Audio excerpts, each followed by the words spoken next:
aqui é a doutora Mari, lá de Santa Catarina. Tudo bem? Doutora, tudo bom? Tudo bom, doutora Marinalda? Obrigada. Doutora Mari, lá de Santa Catarina, ela come o pão que o diabo amassou lá. Literalmente. Não, Literalmente. É a mesma dificuldade nossa, viu, Mari? Que a gente está falando aqui com a Rebeca. E eu acho que a maior contribuição que podemos ter na academia é debater assuntos, né? é verdade. Então, meus caros, muito obrigado por estarem aí conectados conosco. Mais um evento realizado pela Academia Nacional de Direito Notarial Registral, a Adnotari. Hoje temos conosco uma advogada maravilhosa, super especialista na matéria notarial registral, é a doutora Rebeca Batista. A doutora Rebeca, ela carrega no seu currículo muita experiência na matéria notarial registral, tendo em vista ela ter sido preposta de uma serventia notarial lá em Recife, Pernambuco, né? Ela é atualmente presidente da Comissão de Direito Notarial Registral da OAB Pernambuco, coordenadora lá de Recife, né? Coordenadora do Núcleo de Direito Imobiliário, Notarial Registral da Escola Superior da Advocacia de Pernambuco, e ela também faz parte, ela é membro da Comissão Especial de Direito Notarial Registral do Conselho Federal da OAB. Né? O tema da doutora Rebeca será os atos notariais como mecanismo de desafogamento do judiciário. Então, é um tema extremamente relevante. Por quê? Porque ele está focado, eles têm como um alvo principal os nossos amigos advogados, né? Cidadãos, né? Mas fundamentalmente os advogados. Então, quais são os atos? Como fazer? Algumas dicas, se a doutora Rebeca puder dar, para a gente poder debater um pouquinho mais dos assuntos. Porque na minha cabeça, Rebeca, tem uma questão chamada princípio da legalidade. Então, quando você fala do desafogamento do Poder Judiciário, eu já te pergunto, quais são legais, quais são ilegais autorizados pelo Poder Judiciário e em que medida o Poder Judiciário pode violar a lei para poder fazer isso. Tá bom? Passo a palavra imediatamente para a Vossa Excelência, minha querida. Muito obrigado mais uma vez. A palavra é sua. Obrigado. Marcos, muito obrigada. Boa noite a todos. Cumprimento a todos os presentes na pessoa do doutor Marcos, a quem agradeço o convite. Liz também, um abraço. A gente vem se comunicando aí há algum tempo para a gente poder estar aqui compartilhando conhecimento com vocês. Na verdade, é um bate-papo. Eu sempre digo que é um bate-papo. Agradeço muito o interesse de vocês. Eu preparei um material bem legal para a gente conversar um pouco sobre esse tema que é extremamente relevante e que vem ganhando cada vez mais adeptos e interessados, principalmente na advocacia, tendo em vista que não precisa ninguém vir falar para vocês que o judiciário realmente ele não tem mais para onde escoar. A gente sabe que recorrer ao judiciário deveria ser a última alternativa diante do cenário que a gente tem, que inclusive é mapeado anualmente pelo CNJ, eu vou falar um pouquinho para vocês sobre isso, de que a taxa de congestionamento do judiciário ela é uma realidade, eu não precisava nem estar aqui dizendo isso para vocês, todo mundo sabe disso. Então, vamos estudar vamos ver aqui um pouquinho como os atos notariais, né? Como o doutor Marcos falou, eu trabalhei 7 anos no tabelionato de notas, então eu sempre vou puxar a sardinha para os atos notariais, para o tabelionato de notas, porque a minha experiência foi a minha primeira experiência profissional, e foi lá que eu me apaixonei pelo direito notarial e registral. Na verdade, saí da faculdade, me formei em 2010, entrei no cartório em 2011, no primeiro semestre, ou seja, foi minha primeira experiência profissional. Não fazia ideia do que se fazia dentro de um cartório, porque, assim como eu, tenho certeza que a maioria dos senhores que saíram da faculdade não viram nem de forma eletiva uma cadeira sobre direito notarial e registral, né? E saí, não sabia, e era o que tinha para o momento, e foi uma oportunidade que, graças a Deus, eu abracei, porque me encantei, sempre gostei muito de direito civil, e me encantei muito com o que é feito dentro do tabelionato de notas. Então, saí em 2018, depois de 7 anos, decidi advogar. e decidi, né, levantei como minha missão trazer tudo que o tabelionato de notas e as outras competências, mas, sobretudo, o tabelionato de notas, pode colaborar para a advocacia com tantos instrumentos para que o advogado ele possa prevenir litígios e ele possa, inclusive, se socorrer do extrajudicial para resolver as demandas do seu cliente sem ter que ir para o judicial. E é isso que a gente vai ver hoje. Eu vou compartilhar a tela, é a primeira vez que eu estou usando essa plataforma, então eu já vi que quando eu compartilho eu não vejo mais vocês. Eu vou ficar só com a tela, então se vocês precisarem, se ficar ruim a imagem, o áudio, vocês precisam falar para me avisar, tá? Porque senão eu vou presumir que está tudo ok. Então eu vou compartilhar aqui com vocês e vamos lá. Se eu estiver falando rápido, vocês vão ver que eu falo rápido, mas acredito que dá para entender. Então, vamos lá, meus amigos. Qualquer coisa é só falar, tá? E interromper aqui que eu paro. Então, esse é o nosso tema, atos notariais como mecanismo de desafogamento do judiciário. Esse é meu Instagram, né? Porque às vezes as pessoas estão ali mandando foto, tirando foto e marcando. Quem quiser me marcar lá, esse aqui é meu Instagram. Então, vamos... Pois não? Isso é importante, Rebeca, colocar o Instagram aí. É importante, porque geralmente as pessoas divulgam o Instagram no final, aí já acabou a palestra. Exato.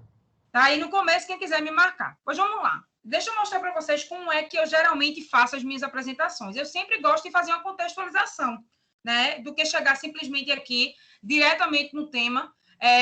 Às vezes a compreensão ela fica prejudicada, porque às vezes nem todo mundo está no mesmo patamar, né, de conhecimento sobre o assunto. Então, eu vou fazer uma contextualização que eu considero necessária para que a gente entenda por que os tabelionatos de notas têm algumas competências e fazem parte de um sistema, de um movimento de desjudicialização. Então, o primeiro ponto que a gente vai ver nessa contextualização é a legislação aplicável, né, as características gerais da atividade e as serventias extrajudiciais com esse movimento de desjudicialização.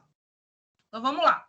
Eu sempre digo que a vida da pessoa passa por um cartório. Você já deve ter escutado isso. Mas, na verdade, vários atos da vida civil de uma pessoa, ela precisa passar por um cartório. E, em que pese isso acontecer, muita gente não sabe a diferença de competências de um cartório para o outro. Sabe que é cartório, mas acha que é uma coisa só.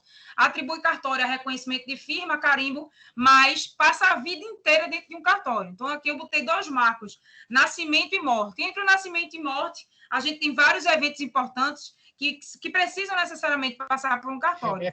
Rebeca, oi?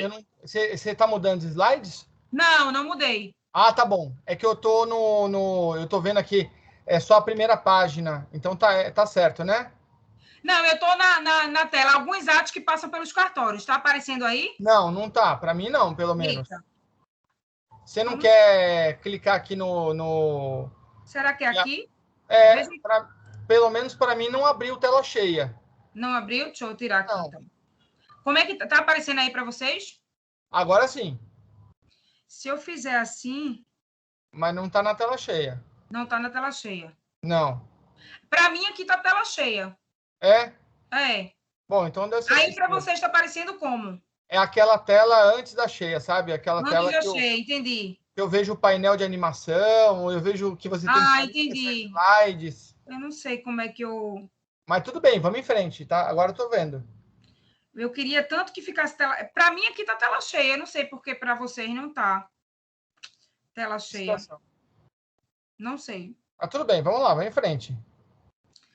E até a animação fica ruim, né? Porque se fica assim, sem ser a projeção, na tela cheia, vocês veem um efeito antes, né? A Luciana tá falando para você apertar o F5. F5, tá. Apertei o F5. Apertou? F5. Não foi. Não? Não. Tá aparecendo do mesmo jeito para vocês? Poxa, que pena. E agora? Pena. Continua igual. Continua igual. Mas tudo bem. Agora mudou. Você mudou a página, né? Você voltou. Mas isso. Assim, permanece naquela tela de preparação, sabe? Apresentação de slide. Deixa eu ver. Eu não sei. Mas acho que eu vou seguir assim, né? Pra gente segue assim. Posso seguir assim? Tudo bem. Tá. Uma pena, porque, enfim. Mas vamos lá. Então, eu digo sempre o seguinte, que a pessoa passa a vida inteira dentro de um cartório, mas ela passa também pelo cartório de notas. Vários atos entre o nascimento e a morte, ela precisa recorrer a um cartório de notas. Como aqui, eu trouxe alguns exemplos. Então, para fazer uma união estável, um pacto nupcial, uma autorização de viagem, né? Aliás, o casamento não, mas porque aqui seria o efeito. A compra de um veículo, ela precisa ir lá reconhecer firma no documento. A compra de um imóvel, precisa fazer uma escritura, testamento, inventário. Então, a gente tem vários atos que o cidadão precisa ir no cartório de notas, mas muitas vezes ele nem percebe que está indo no cartório de notas. Ele só rotula como cartório.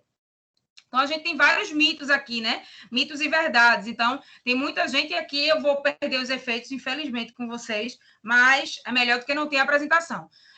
Tem muitas verdades que as pessoas dizem, aliás, que não são verdades, né?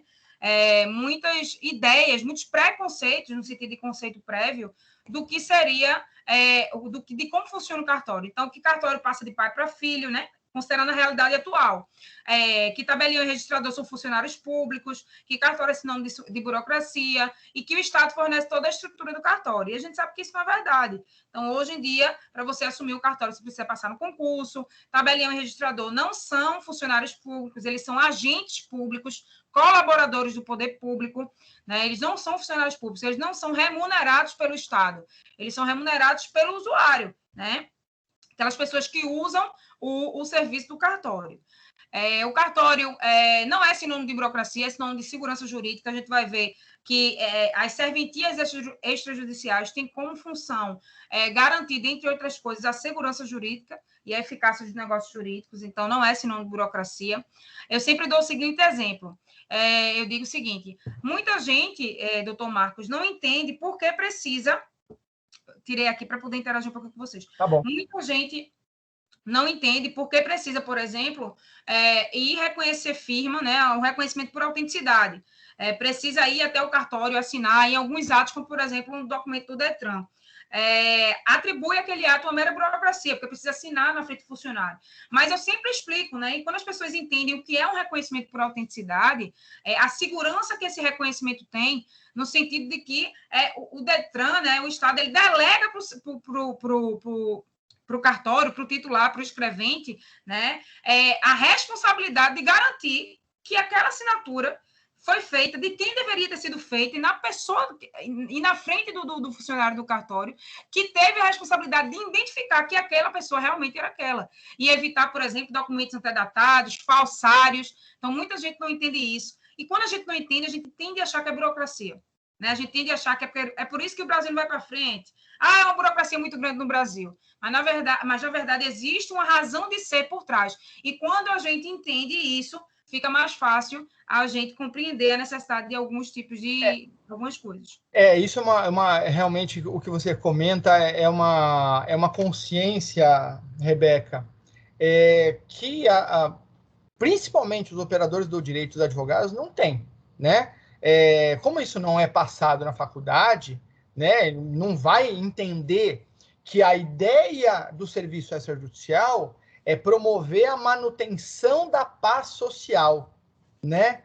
Porque se você depender do particular ter boa-fé, é evidente que isso é uma presunção, nem sempre isso acontece. Então, as pessoas estariam mais suscetíveis aos fraudadores e estelionatários. E o pior, né?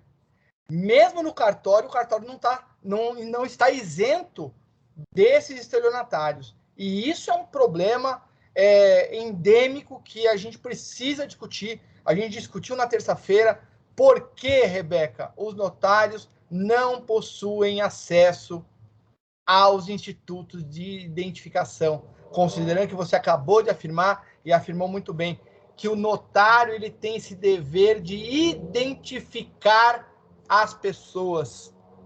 Esse é um problema muito sério, né? A identificação. Verdade. Eu vou tentar compartilhar de uma outra forma aqui com vocês para ver se vai. Vamos ver. Tá bom. Tela cheia. Acho que não vai. Tem que compartilhar como reunião, janela.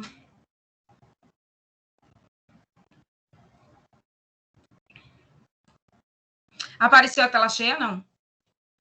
Não, Rebeca. Não, né? Então vamos lá. Puxa então, vida. vamos seguir. Então, vamos seguindo aqui.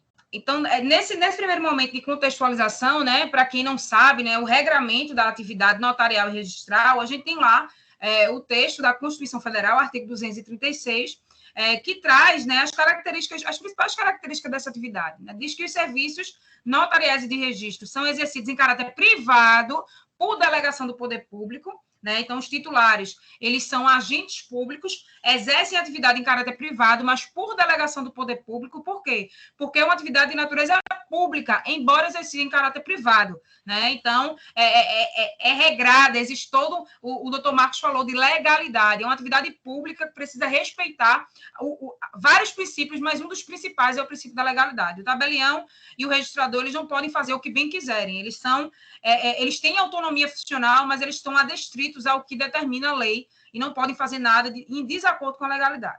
Então, o artigo 236, ele traz o seu parágrafo primeiro, diz o seguinte, lá em 88, tá? Esse é o artigo da Constituição. Então, lá em 88, o parágrafo primeiro dizia, a lei regulará as atividades, vai disciplinar a responsabilidade civil e criminal dos notários e oficiais de registro de prepostos e definirá a fiscalização de seus atos pelo Poder Judiciário. Então, ficou determinado que seria por meio de lei, todas essas matérias seriam reguladas, e isso foi feito através da 8935 de 94. Então, que a gente chama de Lei dos Cartórios. Então, a lei foi uma lei que veio alguns anos depois da Constituição, regulamentando exatamente esse parágrafo primeiro. O parágrafo segundo também determinou, lá em 88, que dentro dessa atividade viria também por lei federal normas gerais em relação aos emolumentos, né, relativos aos atos praticados pelos serviços notariais e registrais. E, da mesma forma, veio uma legislação para regulamentar esse parágrafo segundo, que foi a Lei 10.169 de 2000, que é a chamada Lei de Emolumentos, né, que traz as regras gerais. E o parágrafo terceiro fala essa questão do ingresso por meio de concurso de provas e títulos. Então, como vocês podem ver, toda atividade ela é regrada por lei, né? As regras gerais elas são estabelecidas por lei. Então, da Lei 8935, né, que regulamentou o parágrafo primeiro, eu vou extrair algumas características da atividade para vocês. Então, a atividade notarial registral, que muita gente diz, cartório é burocracia, ela tem uma razão de ser, ela tem uma natureza pública e ela tem uma razão de ser. Ela visa garantir publicidade, autenticidade, segurança e eficácia aos atos jurídicos. Isso é a razão de ser dessa atividade, que é uma atividade que deve ser prestada pelo Estado, por sua natureza pública, né? É função do Estado garantir, né, a segurança dos atos jurídicos, mas ele o faz pelo princípio da eficiência, ele o faz através de delegação para os particulares que passam no concurso, que vão receber essa delegação, mas que exercerão em caráter privado uma atividade de natureza pública, tá? Ainda extraindo características gerais da atividade dessa lei. O notário, ou o tabelião, e o oficial de registro, ou registrador, são profissionais do direito, ou seja, não qualquer profissional, são profissionais do direito, porque é uma atividade eminentemente jurídica, né? São dotados de fé pública, eu acho a fé pública maravilhosa, era uma das coisas que eu mais gostava de ter, entre aspas, né? Porque, na verdade, quem tem a fé pública é o titular da serventia. Mas parei aqui para tomar água, vocês não estão me vendo, só para explicar. Mas a gente ali, a gente como preposto, né, tinha autorização para a prática de alguns atos, e eu achava maravilhoso a questão da fé pública, né? Então, não sei se vocês já observaram, quando você pega ali um instrumento, um traslado, uma certidão de um ato notarial, quando ele diz dou fé embaixo, é como se ele dissesse o seguinte, saibam vocês, né, começam a ler a escritura, saibam todos que viram esse instrumento público que compareceu nesta data, neste cartório, fulano e cicrano, que eu identifiquei como se fosse, como os próprios, pessoas capazes, né, e no final, ele diz, e pode acreditar, eu dou fé. Eu acho a coisa mais bonita do mundo a fé pública, e isso os notários e os registradores possuem, tá? O serviço ele precisa ser prestado de forma eficiente e adequada, em dias e horários estabelecidos pelo juiz competente, atendida às peculiaridades locais, em local de fácil acesso ao público, que ofereça segurança para o arquivamento dos livros e documentos. A atividade ela não é feita de qualquer forma. Já mostrei para vocês que precisa ser feito por meio, em respeito à legalidade, ao que diz a lei, mas a atividade ela é fiscalizada pelo Poder Judiciário. tá? É uma atividade de natureza pública. Não esqueça de dizer isso para vocês. Rebeca, então, oi. Posso te interromper? Pode, claro. Esse ponto aí, eu discordo, sabia? Eu critico essa fiscalização pelo Poder Judiciário. Sabe por quê? Porque o Poder Judiciário nunca atuou na atividade notarial registral. Eles não entendem quais são as dificuldades reais do notário registrador, né? Como é que uma atividade independente como os notários registradores podem ser fiscalizados por pessoas fora da atividade? Apesar da gente ter uma ligação muito próxima com o Poder Judiciário, mas cada atividade, cada profissão que tem o seu próprio colegiado de fiscalização, como é o MP, como é a OAB, como é a magistratura. Por que os notários registradores? Isso é uma afronta à independência jurídica e funcional dos notários registradores. Essa é uma opinião que eu tenho há muito tempo, que eu defendo essa opinião, e eu acho que a gente precisava trabalhar essa questão da independência jurídica do notário registrador. E o desembargador Ricardo Dipp, ele comenta sobre isso, sobre a seriedade da questão da independência. Cada vez mais temos mais provimentos, mais resoluções que invadem o cartório, a liberdade funcional. Essa é a beleza da atividade. Você é livre, né? Então, como é que você, no meu cangote, vem me fiscalizar, né? Eu acho que a gente tinha que pensar em mudar essa estrutura. Não sei o que você pensa. Não, faz sentido essa questão de que muitas vezes vem algumas determinações da corregedoria, né, que se de fato tivesse uma representatividade ou alguém que realmente veio da atividade ou que tem uma experiência, uma vivência de dentro dos cartórios de como funciona, porque tem algumas determinações que na prática elas são quase que inviáveis, né, ou que realmente dificultam muito a atividade. Então, de fato, eu acho que a fiscalização em si, né, a gente ter realmente alguém que confira que a quem se recorrer, né, em caso, por exemplo, de descumprimento legal do notário registrador, eu acho que a fiscalização ela se torna necessária, né? Mas se o formato atual, né, se a composição atual de quem faz a fiscalização e se na realidade prática, em alguns pontos e por algumas razões, a fiscalização acaba muito mais prejudicando do que ultrapassando o dever fiscalizador e acaba engessando um pouco a atividade, aí realmente isso é algo a ser discutido. Mas eu trago mais aqui, doutor, até, e foi muito importante sua pontuação, que a gente tem que olhar para o sistema de forma crítica, né? E não uma mera reprodução. Mas eu trouxe aqui porque muita gente acha, e ainda que tem essa questão crítica, que o tabelião e o registrador, tudo bem, ele tem independência funcional, mas que ele pode fazer absolutamente tudo e qualquer coisa. Então, a gente tem, por exemplo, eu trago isso para falar, por exemplo, do Código de Normas. A gente tem normas técnicas, eu vou até voltar a projetar aqui, que é outro artigo que eu trago, que dentre as obrigações dos notários e registradores estão não só observar todas as leis, mas especialmente as normas técnicas do juiz competente.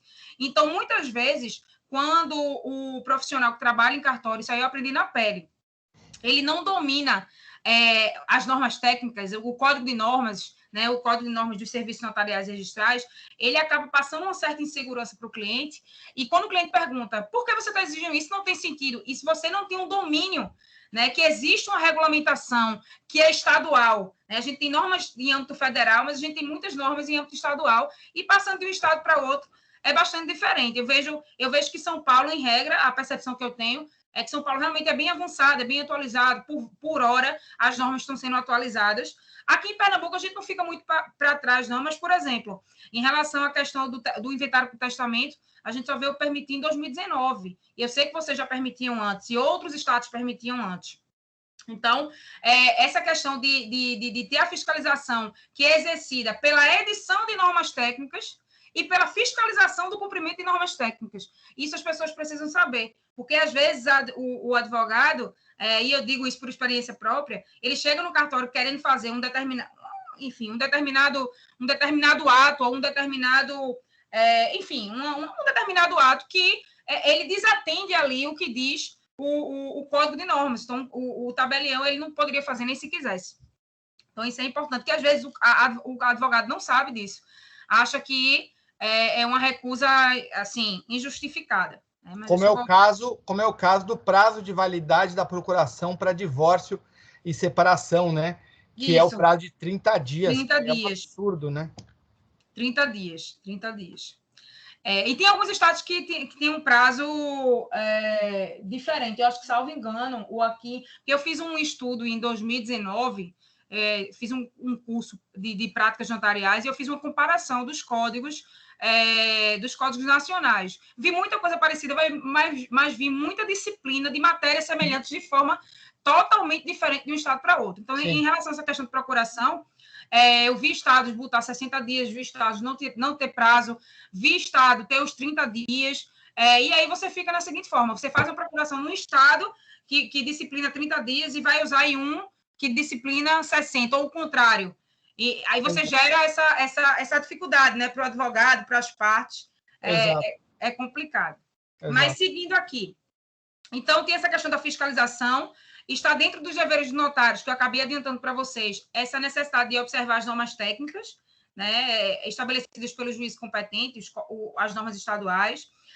E aqui, os notários gozam de independência no exercício das duas atribuições, mas com a pontuação muito bem feita do doutor Marcos. Às vezes, essa questão da fiscalização e da independência, ela não tem muita, digamos assim, sintonia. Às vezes, uma coisa invade a outra, mas estou trazendo para vocês as regras gerais da 8935. Então, os notários, eles gozam, sim, de independência no exercício de suas atribuições, ou deveriam gozar, e têm direito à percepção de emolumentos integrais pelos atos praticados na serventia, né? E só podem perder a delegação nas hipóteses previstas em lei.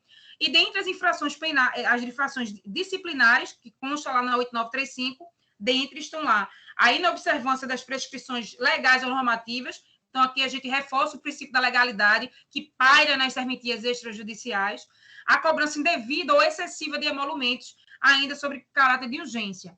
Então, isso aqui é bem importante, as pessoas saberem que a atividade, ela não ela não acontece de forma desordenada. Existe um direcionamento que precisa ser observado pelos notários registradores e também pelo advogado. Então, se você quiser atuar na atividade notarial registral, a primeira dica que eu dou para vocês pegue o código de normas do seu estado.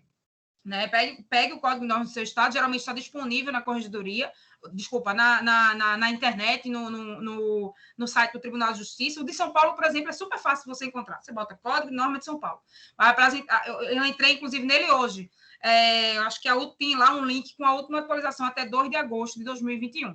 Então, dê uma estudada, né? Você que vai, por exemplo, levar um título a registro, né? Você faça seu nome junto ao cartório, faça seu nome, faça com que o registrador, quando receber um título, que sabe que é você que está assessorando, ele já fique ciente de que aquilo ali tem uma grande probabilidade de estar correto, de atender aos normativos, porque você conhece da disciplina da matéria, né? Então, estudem o Código de Normas. Vamos lá. Seguindo aqui. Então, eu trouxe até uma figurinha aqui do Colégio Notarial, né, que fala dos tipos de cartório, né, que muita gente não sabe, acha que é uma coisa só, mas a gente sabe que são várias competências, né? A gente tem tabelionato de notas, registro civil de pessoas naturais, tabelionato de protesto de títulos, registro de títulos e documentos civil de pessoas jurídicas, registro de imóveis, cada um com sua importância para garantir lá a eficácia e a segurança dos atos jurídicos. Mas vamos seguindo aqui, que a gente tem muita coisa para falar. Então, ainda nesse primeiro contexto, nesse primeiro cenário de contextualização que eu digo para vocês que é necessário a gente fazer, as serventias extrajudiciais, elas estão inseridas dentro de um processo de desjudicialização. E por quê? Embora eu tenha dito para vocês que eu não preciso dizer que o judiciário está assoberbado, eu convido vocês a dar uma olhada no Justiça em Números, que é um relatório anual divulgado geralmente no mês de agosto. Eu conferi hoje, não foi divulgado ainda desse ano, mas é um relatório que é divulgado geralmente no mês de agosto, referente ao ano anterior. Então, o último que a gente tem é o Justiça em Números 2020, divulgado em agosto do ano passado, referente ao ano 2019, que traz um cenário, uma fotografia do Poder Judiciário no ano em tela. Né? Então, o Poder Judiciário finalizou o ano 2019 com 77,1 milhões de processos em tramitação, aguardando uma solução definitiva. Isso é inviável. Então, durante o ano de 2019, em todo o Poder Judiciário, ingressaram 30 milhões de processos. Tudo bem, foram baixados 35 milhões. Foi baixado mais do que entrou, mas é enxugar gelo, né? Em média, cada grupo de 100 mil habitantes, 12.211 em 2019 ingressaram com ação judicial. Então, eu pergunto a vocês, será que, de fato, todas essas demandas as partes precisavam se valer do judiciário? Né? Trago mais dados aqui. Então, o tempo médio, de acordo com esse relatório do Justiça em Números, para finalizar um processo, né, é 3 anos e 7 meses na Justiça Estadual. E tem muita gente que, quando vê esse dado, diz assim, e no bom? Então, 3 anos e 7 meses é muito tempo, minha gente. A gente está aqui há um pouco mais de 1 ano e meio de pandemia, ninguém aguenta mais. Né? A gente tem, parece que o tempo, a gente sempre teve as mesmas 24 horas, mas parece que o tempo agora passa mais rápido do que nunca na vida. Então, assim, 3 anos é muito tempo, em 3 anos acontece muita coisa. Né? O que é que você pode resolver? A quantidade de demanda que você pode resolver em 3 anos. Né? Então, dentro desse contexto, a gente tem um processo de judicialização, que teria, na verdade, 2 vertentes. Né? Primeiro, que é o processo de desjudicialização envolve a autorização legal para que agentes externos ao Poder Judiciário possam solucionar casos de jurisdição voluntária, ou seja, onde não há conflito entre os interessados e onde não há interesse de incapazes. E outra vertente da desjudicialização são estímulos de métodos de solução consensual de conflitos. Mas, no nosso caso aqui, a gente vai falar da primeira vertente, né, que é a autorização legal para que agentes externos ao Poder Judiciário, nesse caso, as serventias extrajudiciais, mais especificamente os tabelionatos de notas, possam solucionar demandas de casos de jurisdição voluntária. Tá? Então, eu trouxe aqui para vocês alguns exemplos para mostrar que esse movimento de desjudicialização em relação às serventias extrajudiciais não é algo novo. Né? A gente tem exemplos da Lei 11.441, que fala do divórcio inventário, mas existem vários exemplos que eu trouxe aqui para vocês para mostrar essa permissão, esse permissivo de várias demandas serem resolvidas nas serventias extrajudiciais. Então, eu trouxe alguns exemplos aqui para vocês. O procedimento de retificação de área diretamente no registro de imóveis, o inventário, a partilha, separação e divórcios através de escritura pública, né? Foi uma grande revolução em 2007. Eu lembro como se fosse hoje, eu ainda estudava direito, acho que eu estava no 7º período, e eu me lembro que a gente teve que fazer um trabalho sobre essa possibilidade à época. Eu nem imaginava que eu trabalharia com isso na minha vida, mas a possibilidade lá em 2007 de se fazer inventários de divórcio em cartório. Surreal. Algo que até então só podia ser feito e resolvido judicialmente. Então, registro tardio de nascimento sem intervenção judicial, diretamente perante o registro civil de pessoas naturais. E aqui vários outros exemplos, inclusive perante o registro civil. Né? A usucapião extrajudicial perante cartório de imóveis é outro marco extremamente importante, né, para nós aqui em Pernambuco. Sempre que eu posso, eu falo sobre a usucapião extrajudicial como meio de regularização imobiliária para estimular os advogados que estudem um tema e que explorem um tema. A gente tem uma demanda muito grande de imóveis irregulares que, se dependerem de uma usucapião judicial, passariam anos para ser concluído. Né? Então, mais exemplos aqui de demandas que fazem parte desse movimento de judicialização, de demandas que foram absorvidas pelas serventias extrajudiciais. Né? A divisão e demarcação de terras particulares através de escritura pública, o apostilamento de documentos diretamente nos cartórios, a averbação direta de sentença estrangeira de divórcio puro no registro civil, o reconhecimento espontâneo de paternidade e maternidade socioafetiva, né? As cartas de sentenças notariais, que muitos estados já fazem, o inventário com testamento, né? que muitos estados já fazem, agora Pernambuco faz. Então, a gente tem uma série de exemplos nesses anos de demandas que vêm sendo feitas perante as serventias extrajudiciais como uma forma de desafogar o judiciário. Mas o meu tema, como eu disse a vocês, eu sempre puxo a sardinha. Deixa eu tomar um gole d'água aqui. Notas, né? Então, agora vamos dar uma focada dos atos notariais, os principais, né? Que ajudam nesse desafogamentos. Então, antes, vamos ver qual é a principal competência dos notários. Então, a gente tem o artigo 6º da Lei 8.935, que diz que o notário ele formaliza juridicamente a vontade das partes. Ele formaliza juridicamente. Ele intervém nos atos e negócios jurídicos a que as partes devam ou queiram dar forma legal à autenticidade, autorizando a redação ou redigindo os instrumentos adequados, conservando os originais e expedindo cópias fidedignas do seu conteúdo. E os notários também autenticam fatos, né? Então, uma das coisas maravilhosas do documento público feito perante o notário, além de todos os atributos do documento público em si, está ali a perpetuidade. Então, aquele documento que foi ali assinado, ele ficará para sempre naquela serventia, que independente de quem esteja ali, ele precisa conservar aquele original e expedir cópias fidedignas daquele conteúdo. Então, imagine você, eu peguei hoje uma escritura de 1968 e eu vou tirar uma certidão atualizada, né? Isso está dentro da competência do notário. O artigo 7º, por outro lado, traz quais são, digamos assim, os atos que cabem a um notário com o tabelião de notas com exclusividade. Então, a gente tem as escrituras e procurações, os testamentos públicos e a aprovação dos cerrados, as atas notariais, o reconhecimento firme e a autenticação de cópia.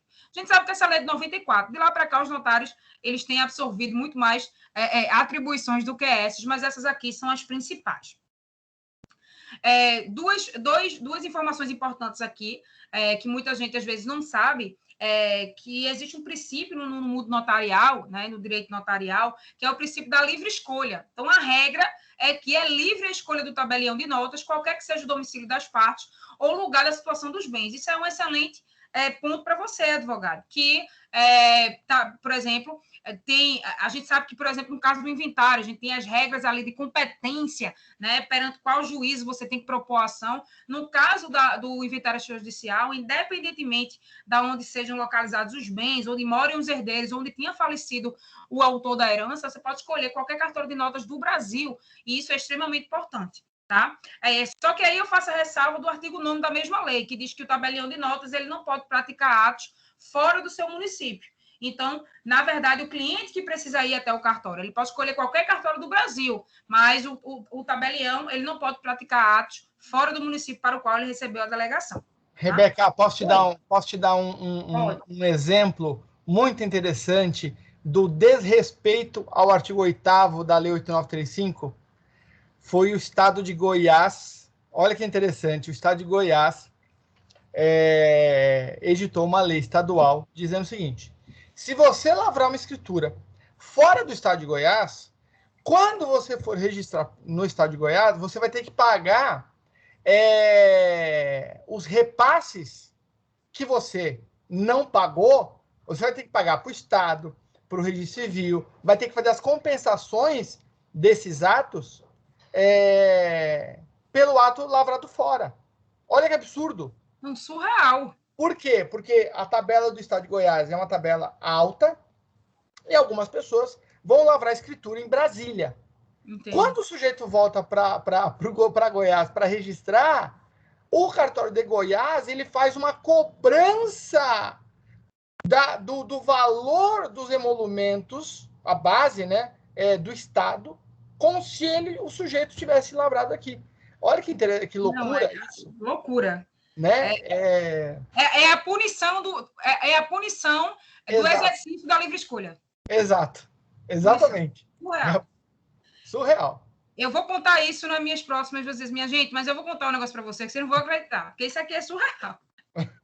A gente pensa que já viu de tudo, viu, doutor Marcos? Mas, olhe... Mas posso lhe dizer uma coisa? Eu vou até interromper aqui para dizer, até mostrando minha cara aqui. A gente sente isso aqui, vou lhe confessar, até aqui mesmo em Pernambuco, a gente sente que existem algumas serventias que ainda são acumuladas. Enfim, em alguns cenários ainda são acumuladas notas com registro de imóveis. Agora, mas eu já tive a sensação, em algumas oportunidades, de sentir uma certa represália, uma certa dificuldade adicional para se registrar uma escritura perante a serventia registral, que também tem competência de notas. Como se desse a entender, como se gerasse a mensagem para o cliente. Veja, você fez, se tivesse feito aqui, não teria tido problema. Então, isso aqui é uma realidade mais próxima. Graças a Deus, ultimamente, a gente vê cada vez menos. Mas já confesso que, na minha experiência profissional, já tive problema nesse sentido, de você saber que aquela exigência não seria feita, em hipótese alguma, se a escritura tivesse sido feita lá. Então, isso aí é uma represália indireta, né? É uma pena. É uma pena. Mas, vamos lá. Então, por que fazer o documento público, né? Por que lavrar lá o ato, né? Os instrumentos públicos lá com o tabelião de notas? Então, o artigo 405 do Código de Processo Civil, ele traz, ele define as características do documento público. Ele diz que o documento público, ele faz prova não só da sua formação, mas também dos fatos que o escrivão, o chefe de secretaria e o tabelião ou o servidor declarar que ocorreram em sua presença. Né? Então, aí, com a fé pública que o tabelião tem, se ele diz que fulano disse a ele aquilo, ele está certificando, ou seja, ele faz prova que fulano disse. Pode até ser que não seja verdade o que fulano disse, mas que fulano disse a ele, por livre e espontânea vontade, isso aí é verdade. É o que faz o instrumento público, né? Então, assim, para você questionar um instrumento público, às vezes, quando as pessoas me perguntam, não é melhor fazer para o instrumento particular? Não, tudo bem, faça para o instrumento particular. Mas qual seria a diferença se eu fizesse para o instrumento público? O instrumento público ele só pode ser desconstruído em juízo. Em regra, ele nasce com presunção de veracidade. Então, quem está sendo dito que foi lá, foi. Quem está sendo dito que era capaz, era. Quem está sendo dito que deu quitação, deu, até que se prove o contrário. O documento público notarial, porque a gente viu que o documento público ele é produzido não só pelo notário, né? A gente viu aqui, por exemplo, escrivão, chefe de secretaria, mas aqui a gente está falando do documento público notarial, aquele produzido pelo tabelião de notas. Então, é uma espécie de documento público, sendo aquele lavrado por tabelião público em seus livros, no exercício de suas funções, de acordo com as formalidades legais, e que faz prova plena, não só da sua formação, mas também dos fatos que o notário declarar que ocorreram em sua presença. Então, ele nasce com presunção de veracidade e certeza, validade e autenticidade do próprio documento, quanto à ocorrência dos fatos relatados, decorrência da fé pública, que eu falei para vocês, que é um poder certificante exclusivo do Estado, mas que é delegado ao tabelião, em razão da natureza pública da atividade e que traz certeza, confiabilidade e segurança jurídica. E por causa disso, meus amigos, para alguns tipos de atos, por sua relevância, a legislação exige que o ato seja praticado por instrumento público, ou seja, o instrumento público é condição de validade ao ato, porque o instrumento público ele faz prova da sua formação e do que é atestado. Então, alguns atos são tão importantes que não basta uma declaração particular. A legislação condiciona a validade do ato, desde que ele seja feito por instrumento público. O artigo 406 do CPC diz, quando a lei exigir o instrumento público como da substância do ato, nenhuma outra prova, por mais especial que seja, pode suprir a falta. E aqui eu trouxe alguns exemplos para vocês do Código Civil, em que a legislação exige que para aquele ato praticado tenha validade, ele seja feito por instrumento público. Então, a gente tem aqui emancipação voluntária, a criação de fundação, as escrituras imobiliárias acima de 30 salários mínimos, essa é a regra geral. Então, a gente só excepciona essa regra por meio de lei, né? Então, a lei do Sistema Financeiro de Habitação, tudo bem, equipara os instrumentos particulares à escritura pública. Aí tudo bem, mas se não for autorizado por lei, a regra é que acima de 30 salários mínimos precisa de instrumento público. Alienação fiduciária, Rebeca. Alienação fiduciária, outro exemplo. A promessa de compra e venda, o Código Civil autoriza que seja por instrumento particular. Mas a regra é que versou sobre direitos, né, doutor Marcos? Versou sobre direitos imobiliários, precisa ser feito por instrumento público, exceto se a lei autorizar. Como bem falou, a questão de consórcio também, né, as cartas de crédito do consórcio, a alienação fiduciária, a lei autoriza que seja por instrumento público. Pacto antupcial, instituição de bem de família voluntário, a cessão de direitos hereditários, a renúncia de herança, né, se não for feito por termos altos, precisa ser feito por instrumento público. Então, aqui você vê que a legislação reconhece a importância e a força que tem um instrumento público, né? Então, fazendo um resumo, a atividade notarial, o tabelião ele atua como agente público, como eu disse a vocês, é fiscalizado pelo Poder Judiciário, a atividade ela visa garantir segurança jurídica dos negócios jurídicos e os instrumentos públicos têm força probante decorrente da boa-fé pública do tabelião.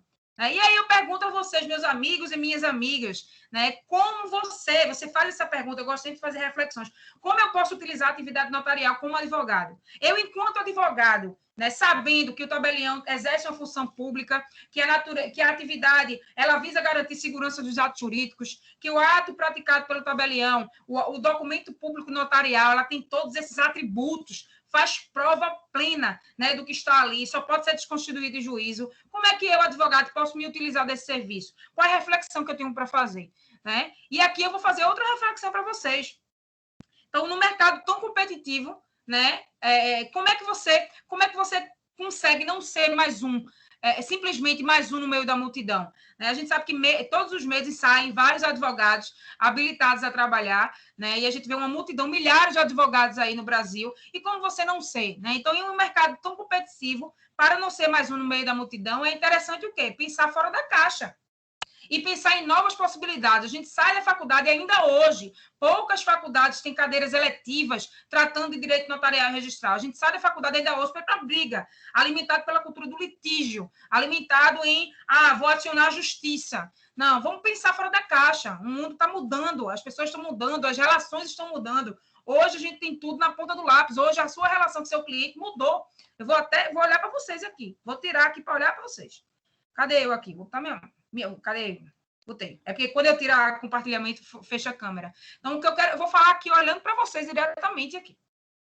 A relação, o mundo mudou, a relação com seu cliente mudou. Então, se antigamente a relação era ali, o cliente marcava uma consulta, ou marcava uma reunião pela secretária, hoje em dia tem muito mais acesso pelo WhatsApp, né, que a gente tem que até colocar ali porque senão as pessoas estão falando com você de 9h30 da noite. As pessoas estão fazendo você a agenda dela. Ela quer que você responda quando ela quer que você responda. Mas, assim, as relações de cliente e advogado mudaram. As pessoas estão ansiosas e querem a resolução mais rápido. As pessoas não têm tempo a perder, né? A gente tem as mesmas 24 horas que a gente sempre teve, mas eu sei que você tem a sensação que cada vez mais o dia passa mais rápido, porque são muitas informações, são muitas coisas que a gente consegue fazer, e hoje, com essa questão do mundo online, reuniões online, então já tem dia de você marcar 3, 4 reuniões que, se fosse presencial, você não marcava. Então, o mundo tem mudado. E eu convoco vocês, você que é advogado recém-formado, você que é advogado que está há mais tempo na labuta, né? Como se destacar nesse mundo, né? Então, aí eu vou continuar, vou voltar para lá. Eu gosto de olhar, eu vou ficar indo e voltando, olhando para vocês, chamando, pegando aqui na orelha, vamos lá. Então, é interessante pensar fora da caixa e estar atento à mudança dos tempos, procurar caminhos diferentes para não fazer mais do mesmo, né? E buscar soluções mais rápidas e eficazes. Saia daquela ideia de que o cliente valoriza se demorou muito. Eu já escutei advogado dizendo, não, eu tenho a sensação que no extrajudicial o cliente acha que foi fácil. Eu não consigo, não, eu vou interromper de novo para olhar para vocês. Espera aí, só um minuto. Veja bem, se você é advogado, vou ativar aqui a câmera. Ativei. Cadê? Veja bem, se você tem essa mentalidade de que precisa ser árduo, precisa ser demorado, porque a gente foi criado assim, o advogado passando 3, 4, 5 anos para receber os honorários de êxito no processo judicial. Então, se você tem essa mentalidade e o cliente tem essa mentalidade, mude isso. Veja, não tem sentido. Se o tempo é a sua moeda, o tempo é a moeda mais cara que você tem. A moeda mais cara que você tem. Como é que você resolveu o problema de um cliente em 2 meses, como é o inventário extrajudicial, em 30 dias no inventário extrajudicial, e resolver em 3 anos e meio, esse cliente vai achar melhor em 3 anos e meio. Em 3 anos e meio, morre outra pessoa, morre outro herdeiro no meio, a gente não tem mais, a gente perde a possibilidade da venda de um imóvel, as pessoas se desgastam, né? Os bens se desgastam, se deteriorizam. Então, assim, tire isso da cabeça. O extrajudicial, eu já fui indagada pelo cliente nesse sentido, mas, doutora, o extrajudicial é mais fácil, é mais rápido. Eu disse, veja bem, o inventário, e foi um trabalho para poder explicar, mas eu falo com muita propriedade. Veja, o senhor está precisando do inventário para resolver, para dividir, para resolver a partilha, né, para fechar esse ciclo, para vender os bens, para vender a empresa. Não está precisando, tá? Ok. Então, se eu consigo lhe entregar esse retorno para o senhor resolver sua vida em 2, 3 meses, porque esse trabalho ele tem menos valor do que quem vai lhe entregar em 5 anos, em 3 anos. Não tem sentido, não é menos valoroso. Agora, de fato, O advogado, quando ele vai mensurar honorários, ele leva em consideração vários pilares, eu estou falando por mim. E, às vezes, a demanda, como ela é um pouco mais rápida, a gente mede complexidade, agilidade, e, às vezes, dá para você flexibilizar a questão dos honorários. Mas não é porque o trabalho é fácil, é porque você pondera. É claro que você não vai cobrar uma demanda com a mesma complexidade, que leva 5 anos, e uma demanda com a mesma complexidade, que leva pouco tempo, da mesma forma. Você pondera. Mas, veja, isso não desmerece o trabalho do extrajudicial. Isso não desmerece. Eu não tive nenhum cliente que ficou triste quando eu entreguei, quando eu resolvi a demanda dele em 40 dias, em 30 dias, em 15 dias, e ele disse, poxa, Rebeca, você frustrou minhas expectativas, eu realmente esperava 1 ano e meio. Ninguém. Agora, se o senhor, advogado, acha que seu trabalho só tem valor, se ele for demorado, mude sua cabeça. Porque quantas demandas você pode resolver nesse 1 ano e meio? Vou voltar para a tela. Vamos lá. Fazendo essa reflexão com vocês aqui. Quase 8 horas. Então, é sair da caixa, o advogado, para sair, né, para se destacar, ele precisa estar atento ao movimento, à mudança dos tempos, buscar soluções mais rápidas, e aí, considerando que tempo é dinheiro, a decisão de como usar o seu tempo pode interferir diretamente em quanto você vai ganhar. Você já pensou nisso? Você já pensou que cada dia você termina mais velho do que começou? O tempo está se esvaindo da mão da gente. Amanhã a gente está mais velho do que hoje. Vocês começaram essa reunião mais novo do que estão agora. Já estão mais velhos 1 hora. Então, a gente não tem tempo a perder. O tempo não para. Ele não para. Então, quanto mais coisas a gente pode resolver no tempo, além da gente conseguir fechar ciclos, a gente consegue também receber os honorários mais rápido, né? Então, nesse contexto, eu pergunto, qual seria a solução, meus amigos? Qual é a solução? Me diga você daí. Pense comigo. Então, se tem sua vibração daqui. É a gente, primeiro, mitigar a cultura do litígio. E vou acrescentar aqui, mitigar essa visão pequena de que só tem valor contencioso, só tem valor judicial. Pelo contrário, tem valor aquele que resolve a demanda do cliente. E se você resolve de forma célere e eficaz, porque não adianta você fazer uma meia sola, você tem que resolver o problema do cliente. Se você resolve de forma eficaz, é claro que é valoroso o seu trabalho. Então, mitigue a cultura do litígio e essa mentalidade que só vale o contencioso, né? Procure prevenir litígio. Então, se você é procurado por um casal, né, eu vou dar um exemplo, a gente vai falar aqui de prevenção de litígio, mas se você for procurado por um casal que tem uma situação ali que você consegue visualizar que um pacto antinupcial resolve aquele problema, esteja atento aos instrumentos, principalmente os instrumentos notariais que você pode utilizar, né? E utilize, meus amigos, a via extrajudicial. Utilize, eu convoco vocês. Se vocês já o fazem, maravilha, chama mais gente para usar. Se você ainda não faz, se permita. Né? Estude lá o código de normas, vá lá no tabelião, você sabe que o tabelião, como a gente viu, livre escolha, e às vezes às vezes não, quase sempre é uma relação de confiança. Então, muita gente faz, a doutora Liz estava me contando aqui que ela tem, ela faz os atos dela com um escrevente específico, porque isso é uma relação de confiança. Então, vá lá, crie uma relação de confiança, você advogado, né, com um escrevente, com um titular do cartório, a gente tem essa parceria. Eu tirei dúvida de muito advogado enquanto cartório, muito advogado, mas eu sentia que os advogados, às vezes, não faziam o inventário extrajudicial, às vezes por vergonha de não saber por onde conversar. Não tenha vergonha, não. Procure o tabelionato. Então, vamos lá. Para a gente chegar, finalmente, essa conversa todinha que eu fiz com vocês, mas que eu acho que é necessária. Vou tomar um copo d'água aqui. Foi para poder exemplificar quais são os tipos de atos notariais que vocês podem utilizar. Né? Eu fiz uma classificação, que isso aqui é da minha cabeça, tá, gente? Uma classificação dos instrumentos públicos. Fiz a classificação em 3 tipos, né? Que eu vou tratar com vocês, que eu gosto sempre de classificar para ficar mais fácil a compreensão. Eu vou falar para vocês dos instrumentos públicos preventivos, aí eu exemplifico como os pactos patrimoniais e o testamento e a partilha em vida. Os instrumentos substitutivos da via judicial, como os inventários e divórcios, e os instrumentos que constituem prova e resguardam direitos, como as atas notariais. Tá? É óbvio que a gente não vai estudar a fundo nenhum desses instrumentos, porque não tem tempo, isso aí seria uma matéria de um curso inteiro, mas eu vou trazer a visão geral, só para vocês verem a grande quantidade de possibilidades que você, advogado, pode fazer junto a um cartório de notas. Então, primeiro vamos falar de prevenção de litígios, né? Então, eu trago para vocês o exemplo do pacto nupcial. A gente viu que ele precisa ser feito para o instrumento público, necessariamente, para ser válido, né? Então, as pessoas, elas geralmente nem conhecem, nem sabem que podem casar por um regime diferente do comunhão parcial.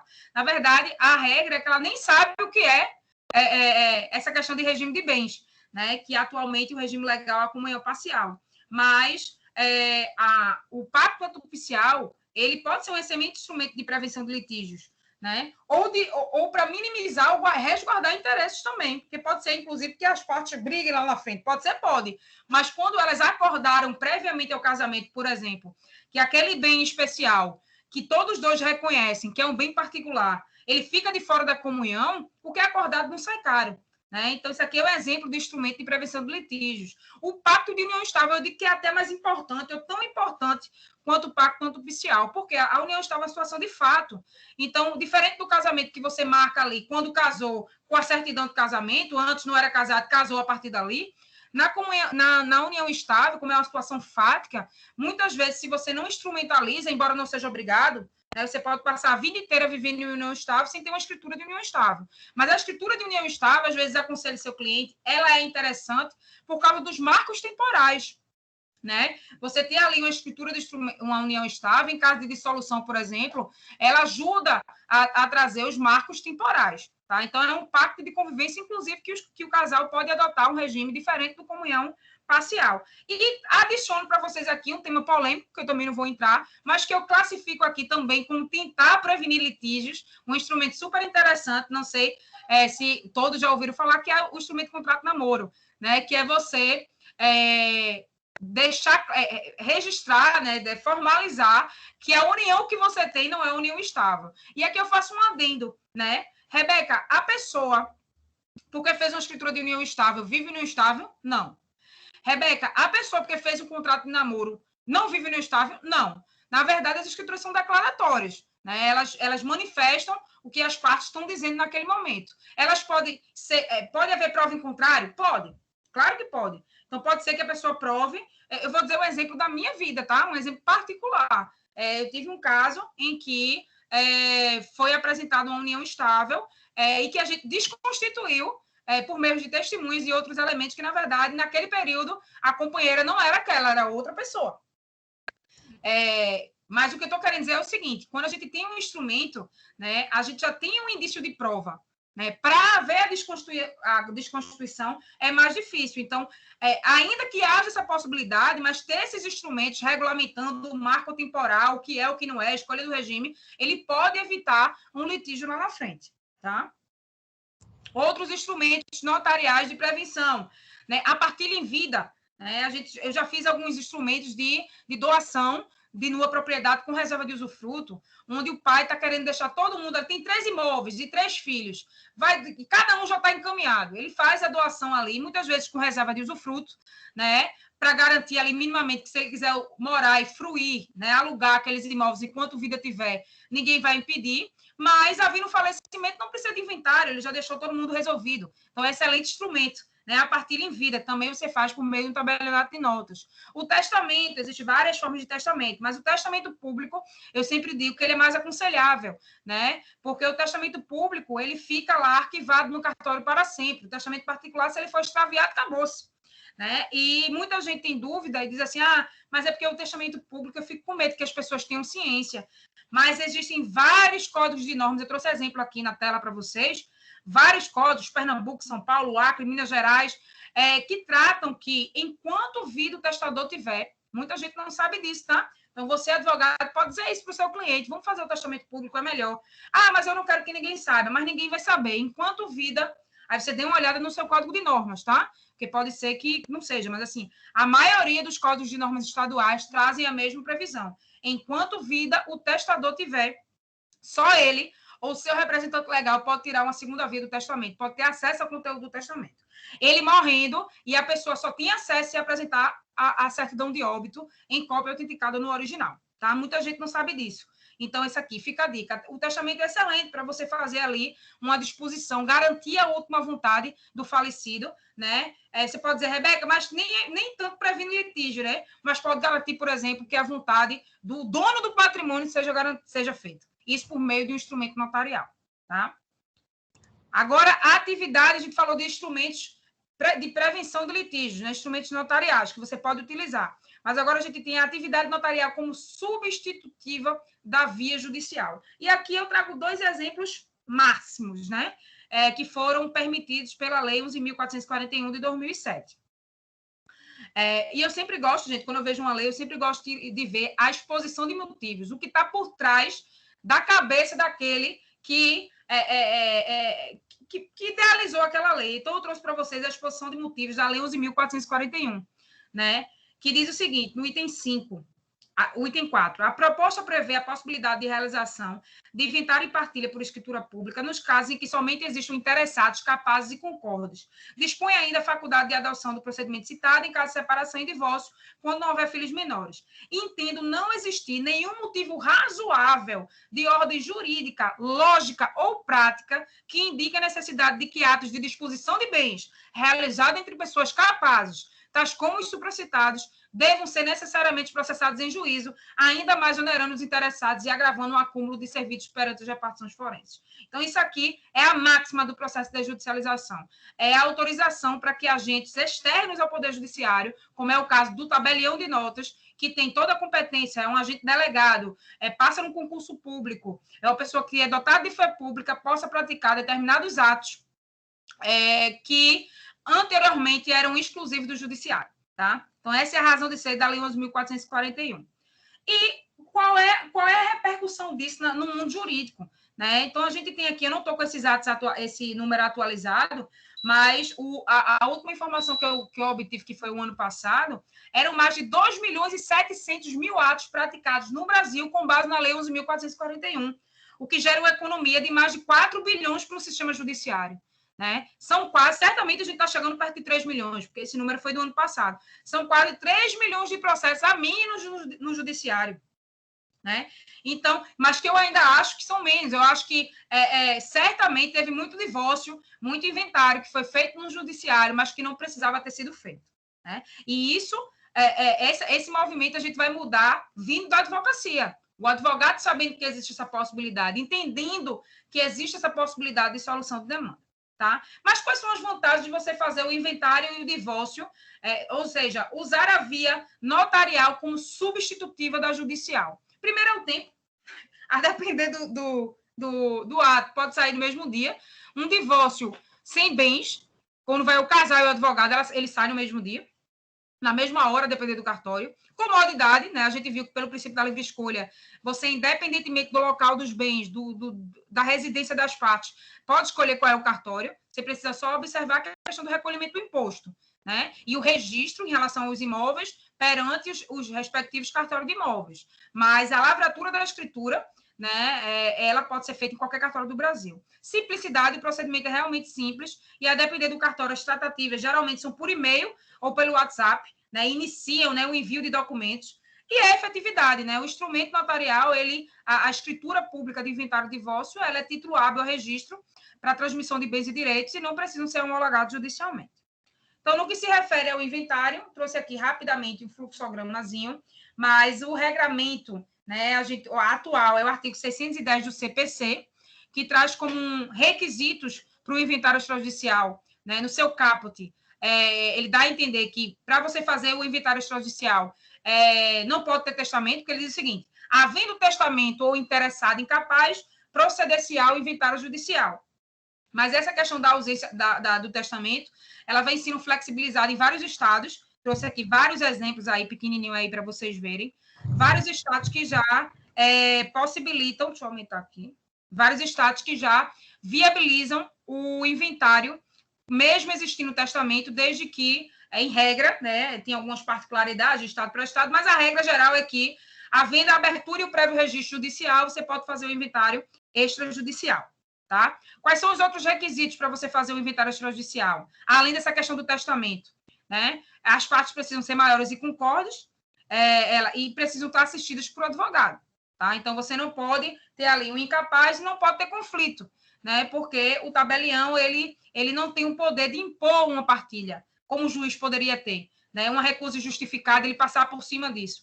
Ele precisa estar de acordo. Então, as partes precisam estar de acordo e serem capazes e concordes. Então, em suma, para você fazer um inventário extrajudicial, você vai precisar reunir a documentação, o recolhimento do ITCMD, ele geralmente antecede a escritura, né? Geralmente no processo judicial ele fica mais para o final, mas no extrajudicial, ele antecede. Então, observe aí o regramento em relação às multas, né? Tem muitos estados, legislações estaduais que estipulam multa para você solicitar o ICD em caso de inventário extrajudicial, contágios do óbito. Então, tenham cuidado em relação a isso. Você vai fazer essa reunião, vai apresentar o tabelionato de notas da sua confiança. Se você nunca tiver feito, eu aconselho até mudar essa ordem. Primeiro, vai no tabelionato, pega a listinha de documentos, conversa com o escrevente, para depois começar o procedimento. Depois, paga os emolumentos. Eu tenho emolumentos aqui, mas, na verdade, você paga lá os custos da escritura, que envolve os emolumentos, que é a parte que fica com o titular, com o tabelião, mas várias outras taxas que, a depender do estado, são mais ou menos, tá? Mas você vai pagar o valor da escritura e depois você vai assinar a escritura. Você vai sair com um título equivalente ao formal de partilha. E esse título você vai apresentar em cartórios de registro de imóveis, em Detran, em banco, em junta comercial, para poder transferir os bens, certo?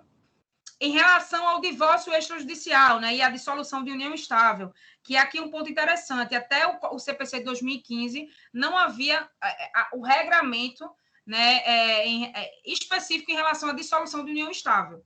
Né, mas o artigo 733, ele diz que o divórcio consensual, a separação consensual e a extinção consensual da união estável, não havendo nascituros ou filhos incapazes, e observados os requisitos, poderão ser feitos por escritura pública. Né? Em relação a essa questão de não ter nascituros ou filhos incapazes, a gente também tem uma flexibilização, teve um enunciado recente, né, da Sexta Jornada de Direito Civil, que diz que, se comprovada a resolução prévia e judicial de todas as questões referentes aos filhos menores, o tabelião poderá lavrar a escritura. Alguns códigos de normas, muito mesmo antes desse enunciado, já tinha essa previsão, ou seja, se houver a resolução prévia das questões dos incapazes, você pode, em que pese a previsão do 733, você pode fazer o divórcio em cartório. A escritura não depende de homologação, tal como a de inventário não, e também precisam as partes estar assistidas por advogado.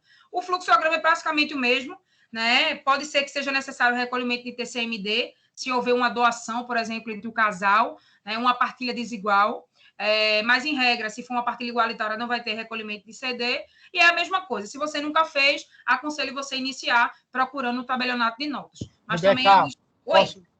Posso agregar um valor aqui a Pode. essa exposição?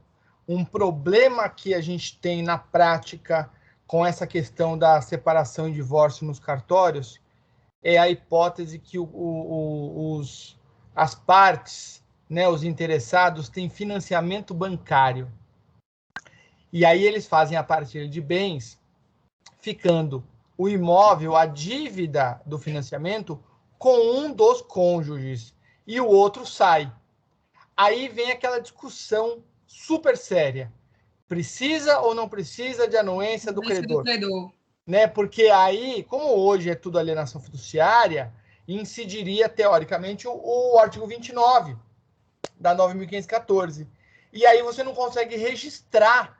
Como é que é isso? Como é que está sendo isso daí lá aí em Pernambuco? A mesma coisa. Aqui você só consegue registrar, fazer a averbação do divórcio na matrícula, só diz que teve o divórcio, mas em relação à partilha, não consegue fazer. Realmente precisaria da participação do credor para haver essa subrogação, a assunção exclusiva de um dos dois. Não sendo o caso, como é que geralmente é feito? Espera quitar e depois você registra, aí tudo bem. Mas olha que absurdo, né? Esperar quitar. Às vezes, para quitar, demora anos. Aí vamos imaginar. Eu tenho um cliente que ele está tentando resolver isso de outra forma. Mas o ex-cônjuge quer financiar um outro imóvel e não consegue. Porque ela já está vinculada a esse primeiro. Entendeu? Então, assim, essa resolução, ela pode demorar muito tempo. E aquele outro cônjuge pode abrir uma empresa, pode falir, pode ter os seus bens penhorados. E aí? E aí? Né? Verdade. Então, esse detalhe aí, eu defendo no meu livro a possibilidade da transferência dos direitos sem anuência do credor, né? Por conta da natureza jurídica hoje do devedor fiduciante, lá do 1368B. É uma coisa complicada isso daí, que a gente precisaria trazer para uma discussão própria para isso, Verdade. mas é uma dificuldade grande, né? É bem interessante. E do ponto de vista prático, a gente acha que não pode ter problema, mas você acabou de dizer. Isso aí é um problema assim, grave, a pessoa fica vinculada, travada, e às vezes para você conseguir essa anuência do credor, essa assinatura de um aditivo, é um trabalho tão grande e um custo agregado ali que as partes não querem ter, que realmente acaba se fazendo esse jeito, que não é um jeito, na verdade é o que eles estão dispondo. Só, a gente pagou até aqui, eu vou assumir daqui para frente. Mas tem esses entraves do ponto de vista prático. Isso é uma coisa que acontece aqui também. E o credor não tem interesse em anuir essa partilha. O banco, ele ignora. Ele quer poder cobrar de dois. Ele quer ignora. poder cobrar de duas pessoas, Exato. Verdade. Deixa eu voltar. Vamos lá. Desculpa te atrapalhar aí. Nada. Olha, o senhor fez interrupções super pertinentes, que só fizeram agregar aqui a minha apresentação. Fique à vontade, sempre que quiser pode falar, porque realmente é muito bom a gente ter esse ponto de vista e ter essa agregação do ponto de vista prático. O senhor trouxe só exemplos práticos que eu vejo que eu não estou sofrendo só. Eu acabo ficando mais feliz, viu, doutor Marcos? É um sofrimento coletivo. Mas vamos lá. Então, a gente viu aqui 2 instrumentos notariais que substituem a atuação do judiciário, né? Que é a questão do inventário e do divórcio. E eu trouxe aqui como um terceiro tipo de ato a ata notarial, tá? Que é utilizada para constituir prova e resguardar direitos. Então, assim, é um instrumento super válido para o advogado, não necessariamente representa um desafogamento do judiciário. Por quê? Porque, às vezes, você utiliza a ata notarial num processo judicial. Né? Você utiliza a ata notarial para instruir um processo judicial, mas é um instrumento que a advocacia tem à sua disposição, é um instrumento que está lá no artigo 384 do CPC, foi promovido a meio de prova típico. Então, o artigo 384 diz que a existência e o modo de existir de algum fato podem ser atestados ou documentados a requerimento do interessado mediante ata notarial. Minha gente, a existência e o modo de existir. Parágrafo único. Dados representados por imagem ou sons gravados em arquivos eletrônicos poderão constar da ata notarial. Num mundo tecnológico como hoje, onde tudo é rede social, onde as pessoas se valem das telas do computador, né, para ficarem impunes, para ofender outras pessoas, para trazerem comentários, o mundo da internet está cada vez mais nociva, né? As pessoas acham que é um mundo sem lei. Então, num mundo como o nosso, em que o virtual, em que o tecnológico, que as pessoas fazem negócio pelo mundo virtual, as pessoas interagem, se conhecem pelo mundo virtual, a ata notarial é extremamente importante. Por quê? Porque o Instagram, por exemplo, você faz uma publicação, um comentário ofensivo, você vai lá e exclui. Fim. Se o Instagram não denunciar antes, né? Mas você vai lá e exclui.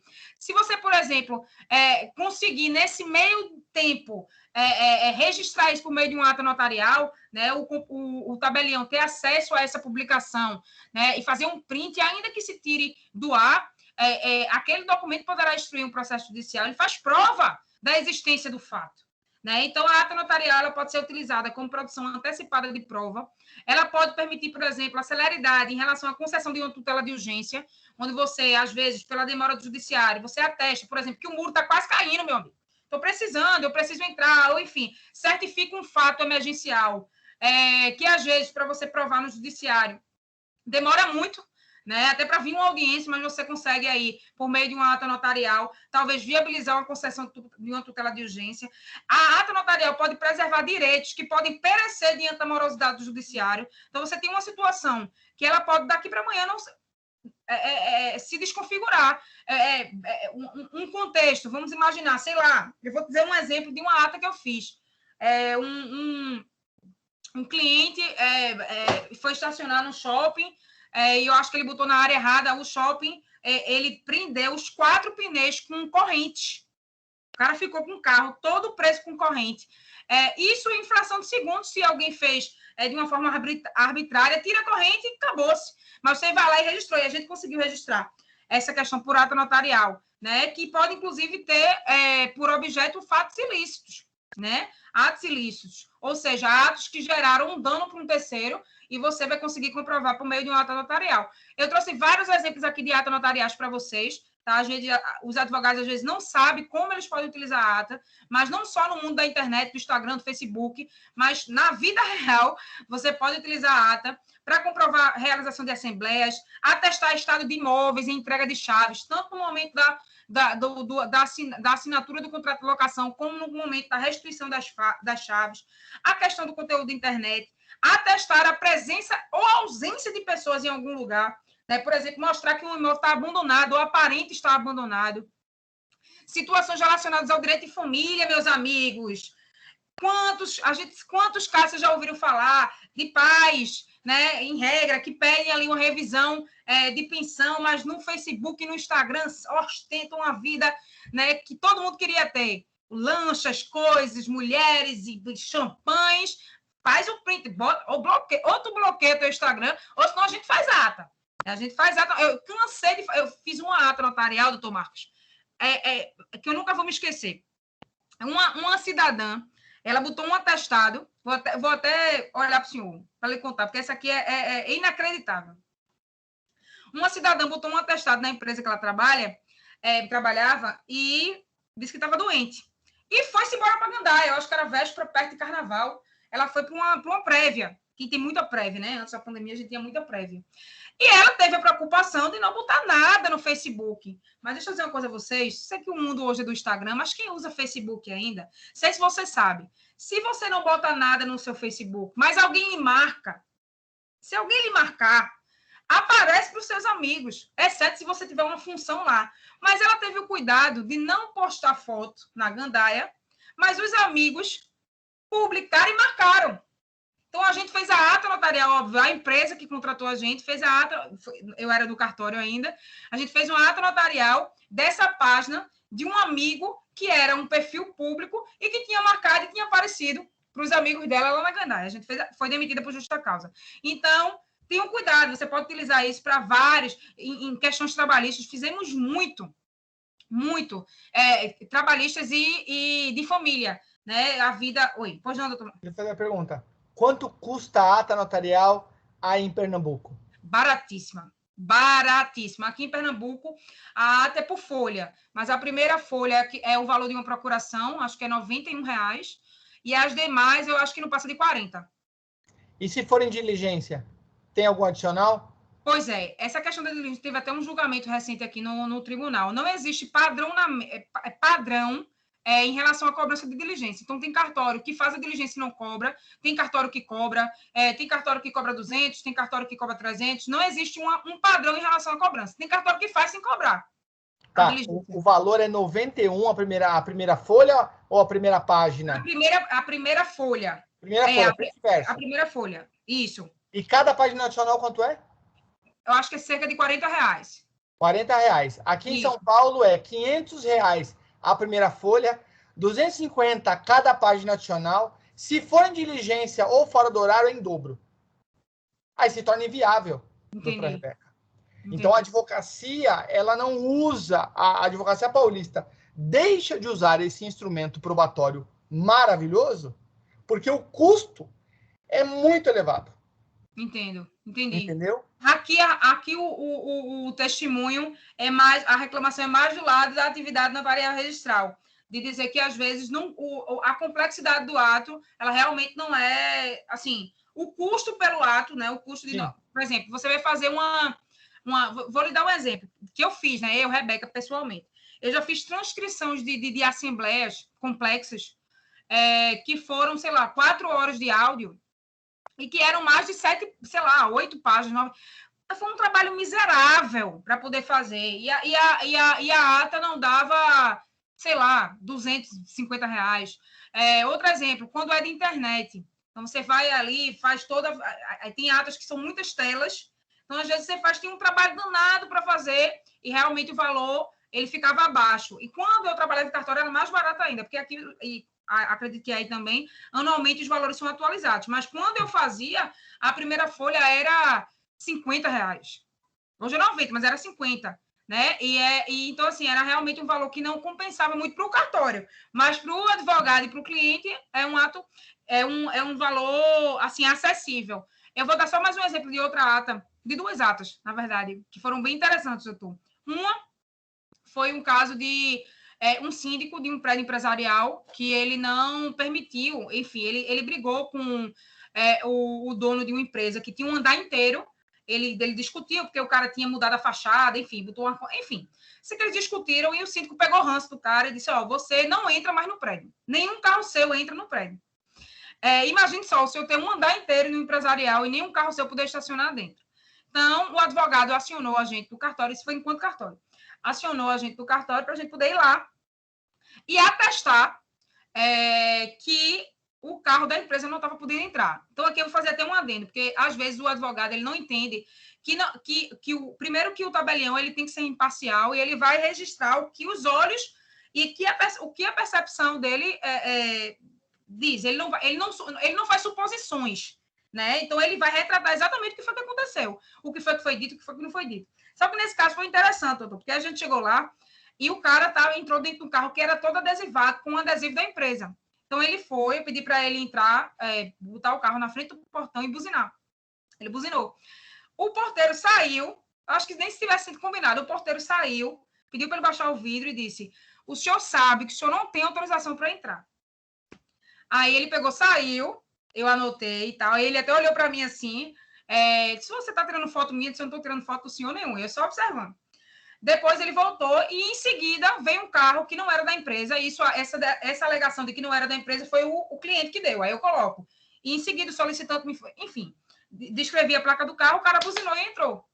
Então, a gente teve dois fatos seguintes que, naquele contexto daquele relato, acabava demonstrando que o carro da empresa não entrou, mas outro carro qualquer entraria.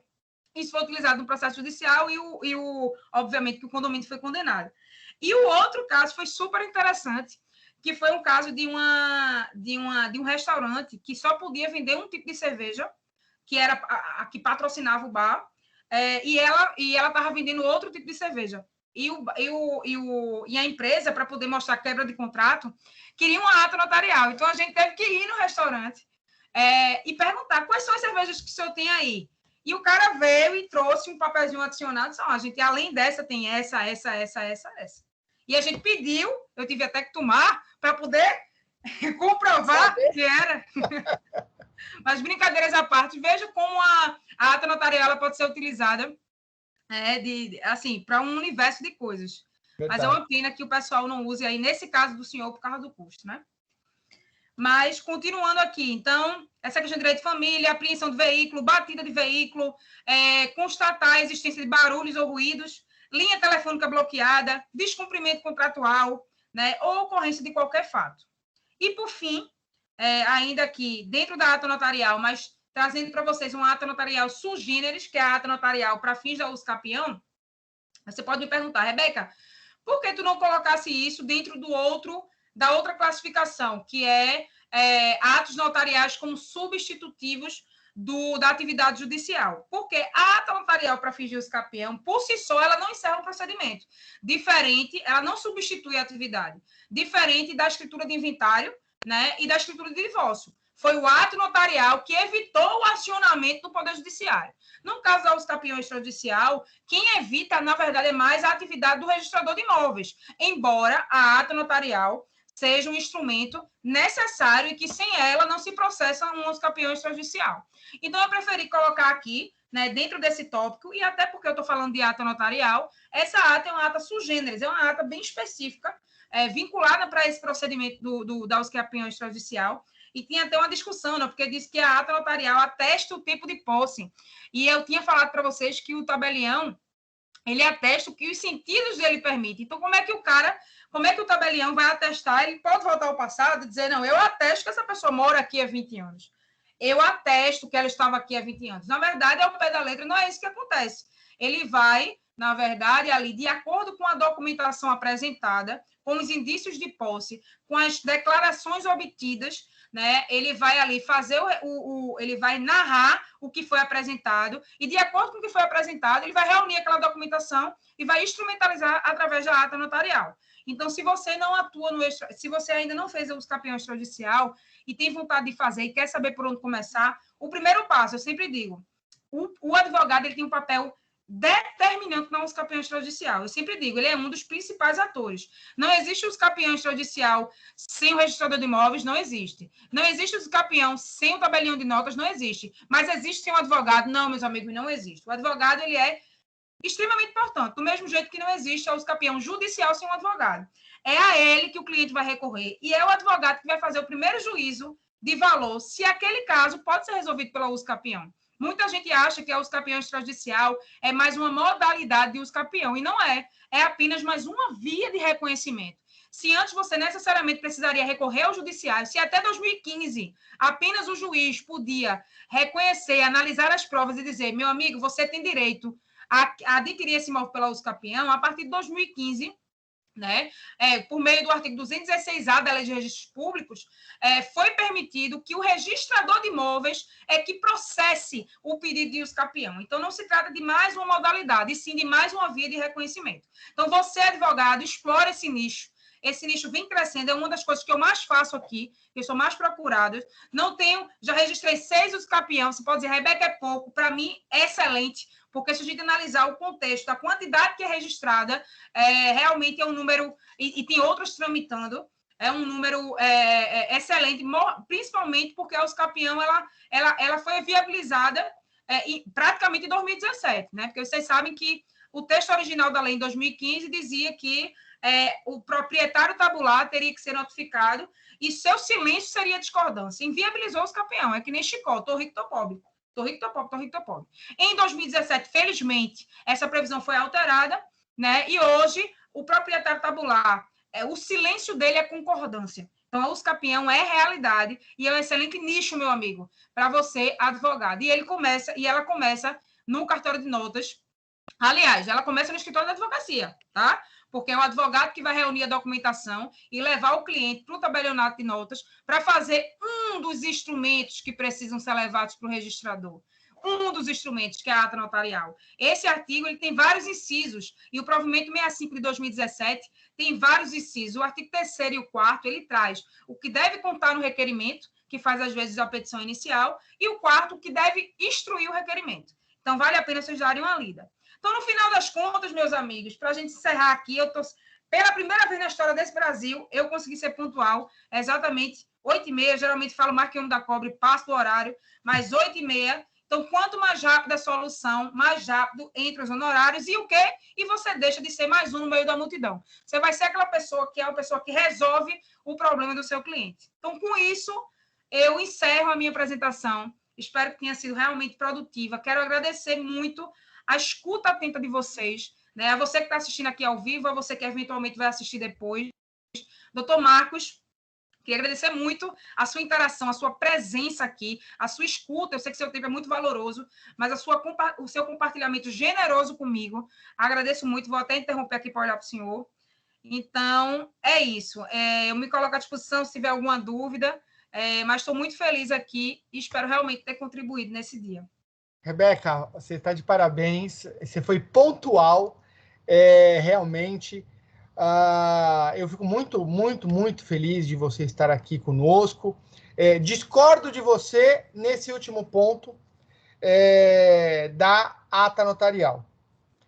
Também tem um artigo no meu livro que eu falo sobre a facultatividade da ata notarial, porque, do meu ponto de vista, a ata notarial da usucapião, ela é um instrumento que, infelizmente, o próprio CNJ colocou uma pá de cal nela. Lá no artigo 5º, parágrafo 3º, do provimento 65 de 2017, lá da Corregedoria Nacional de Justiça, ele fala que a ata notarial não será instrumento para se estabelecer a propriedade. Será apenas, e ele fala, apenas um instrumento para você poder orientar a instrução do procedimento. E aí eu me pergunto, se eu faço a ata para instruir o procedimento, e a petição do advogado? Para que é? Há outro detalhe, aí é uma questão técnica.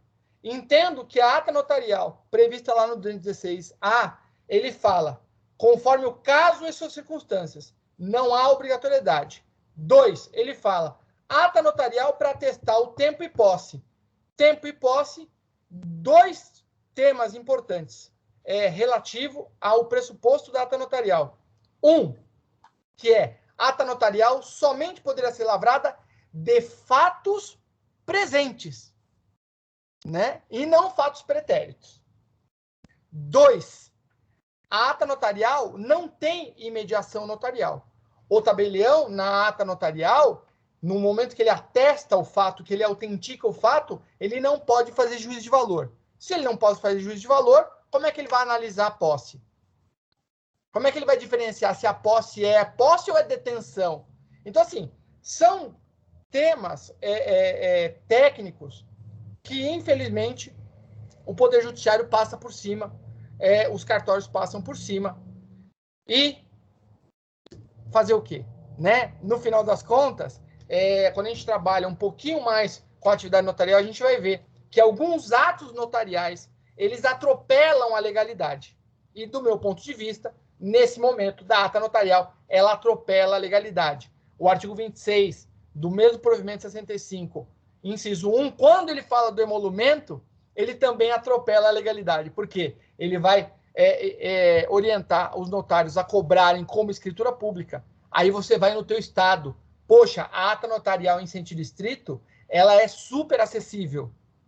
Aí o sujeito é obrigado a fazer uma escritura, pagar como se fosse escritura. Entendeu? Então, assim, são coisas que o ativismo judicial nos trouxe de problema. Infelizmente, essas questões precisam ser revistas. E em breve serão revistas pelo Poder Judiciário. Por quê? Na esfera administrativa, não vai ter jeito. Vão exigir, como aconteceu aqui comigo.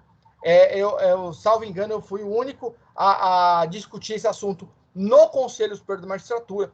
Fiz até sustentação oral e o Conselho não admitiu a facultatividade, né? Mas é assim, é a vida do advogado lutando, né? Não para desvalorizar a atividade, mas para tentar aplicar efetivamente a lei, né? Na busca da justiça. Mas você está de parabéns. Se você quiser fazer uma réplica, pelo adiantado da hora, você já faz a réplica e já faz o teu encerramento e depois eu termino, tá bom? Certo. Doutor, veja, eu acho que o senhor tem uma visão realmente crítica e uma visão de quem pensa fora da caixa. Né? Eu confesso, eu vou ser sincera, eu costumo ser sincera nas minhas exposições. Eu nunca tinha parado para pensar. Veja, eu estou escutando esse ponto de vista, essa reflexão sobre a própria natureza da ata, sobre essa questão da cobrança, né? Porque para essa finalidade a ata não é a ata que é a ata mais barata, que eu imagino que no estado de São Paulo, ainda que a ata seja mais cara, ela ainda é mais barata do que um ato com conteúdo financeiro. Então, essa reflexão eu não tinha feito em relação a será que não era caso de ser facultativo? Ou talvez seja um reflexo da gente estar sempre acostumado de ter um título que, no final das contas, a ata nem é o título, porque isso está meio que pacificado. Ela não entra como título, então ela entra como um instrumento acessório. Então, eu realmente nunca tinha parado para refletir esses pontos críticos e acho interessante. Eu acho que a gente está aqui, do ponto de vista da advocacia, concordo com o senhor, a gente não está aqui para desvalorizar, pelo contrário, inclusive minha apresentação é uma apresentação de valorização da atividade, mas que a gente, sim, precisa trazer algumas reflexões, até para trazer mais adeptos à atividade. E, às vezes, a gente tem pontos como esse, pontos críticos como esse, acabam inviabilizando a utilização do extrajudicial, porque a parte, ela acaba fazendo uma conta, ela diz, eu vou gastar aqui tanto mil de ata e não tenho garantia que isso vai ser registrado, e mais tantos mil no cartório de imóveis e não tenho garantia ainda que isso vai ser registrado. Então, acho prudente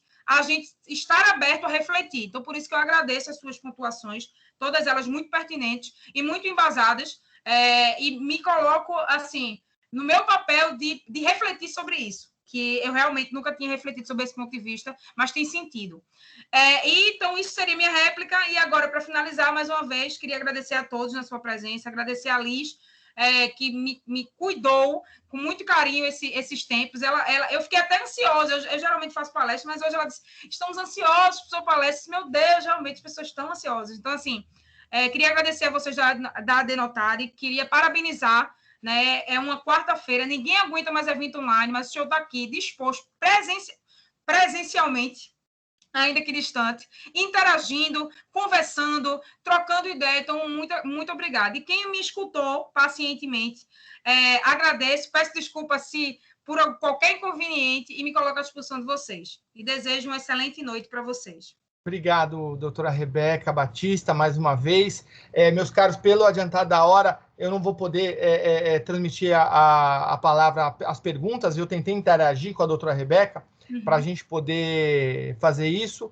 E, evidentemente, eu já deixo o convite aberto para uma nova vinda da doutora Rebeca, para a gente discutir atos mais específicos, pontos mais específicos, para esse intercâmbio estadual, que eu acho muito relevante. Agradeço imensamente a presença de todos. Doutora Rebeca, um grande beijo para você. Fique com Deus. Para todo mundo da comissão, manda um beijão para todo mundo. Em breve, queridos, estaremos de volta. Adnotário. Até. Tchau, tchau. Boa noite.